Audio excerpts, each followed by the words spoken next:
एक बार एक गांव में एक साधु रहता था जो भगवान पर बहुत विश्वास रखता था। यह बार वह साधु पेड़ के नीचे बैठा था और भगवान को याद कर रहा था। तो अचानक वहां बाढ़ आ गई। चारों तरफ पानी ही पानी। सब लोग अपने आप को बचाने के लिए ऊपर पहाड़ की तरफ भागने लगे। उनमें से एक आदमी देखा कि इस हालत में भी साधु जी भगवान की तपस्या कर रहे हैं। वह सोचा कि ये अपने आप को बचाने के लिए कहीं जा क्यों नहीं रहे हैं। तो उसे साधु से बोला, अरे आप कहीं जा क्यों नहीं रहे हो? आप भी मेरे साथ ऊपर पहाड़ की तरफ चलो, नहीं तो डूब जाओगे। साधु बोले, अरे हमें क्या होगा, मैं भगवान की इतनी तपस्या करता हूँ, मुझे कुछ नहीं हो सकता, मुझे भगवान अपने आप बचाएगा। धीरे धीरे पानी साधु के कमर तक आ गया। अब लोग वहां से नाव लेकर निकलने लगे। तो उनमें से एक ने साधु से कहा, अरे पानी आपके कमर तक आ गया है, आप हमारे साथ चलो। तो साधु ने कहा कि नहीं नहीं, भगवान मुझे अपने आप बचाएगा। और वह नाव वाला भी वहां से निकल गया। कुछ देर बाद पानी इतना बढ़ गया कि साधु के सर तक पहुंच गया और अब लोगों को बचाने के लिए हेलीकॉप्टर निकलने लगे। एक हेलीकॉप्टर साधु के पास आया, जो कि आखिरी हेलीकॉप्टर था। साधु के पास नीचे रस्सी फेंकी और बोला, इसे पकड़ो और ऊपर आ जाओ, नहीं आप डूब जाओगे।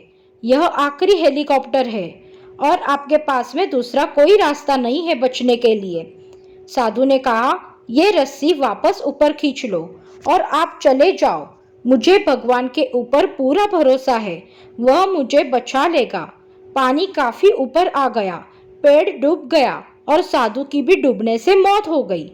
मरने के बाद साधु भगवान के पास गया और बोला, हे भगवान, मैंने पूरी जिंदगी आपकी तपस्या की, मेरा सारा जीवन आपकी आराधना करने में लगा दिया, फिर भी इतने भरोसे के साथ इंतजार किया कि तुम मुझे बचाने आओगे, लेकिन वहां मेरी डूबकर मौत हो गई और तुम नहीं आए, ऐसा क्यों?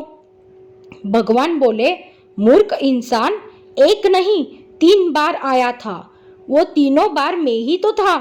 पहला पैदल, दूसरा नाव के द्वारा और तीसरा हेलीकॉप्टर के द्वारा। लेकिन तुमने मेरा एक भी अवसर पहचान नहीं पाया। पता नहीं किसका इंतजार कर रहा था। इस तरह से जिंदगी में हमें ऊपर वाला बहुत से मौके देता रहता है, लेकिन हम सब उस मौके को ठुकराकर पता नहीं किस चीज़ का इंतजार कर रहे होते हैं कि वो होगा तभी मैं करूँगा, और इस बात पर अड़े रहने से एक वक्त के बाद वो मौका हाथ से निकल जाता है और हम कुछ नहीं कर पाते हैं।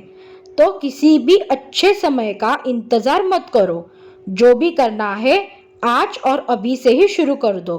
तो फ्रेंड्स, आपको आज की कहानी कैसे लगी ज़रूर मुझे कमेंट करके बताइए, और पसंद आई हो तो ज़रूर चैनल को सब्सक्राइब करिए। तो मिलते हैं अगले कहानी के साथ। Thank you.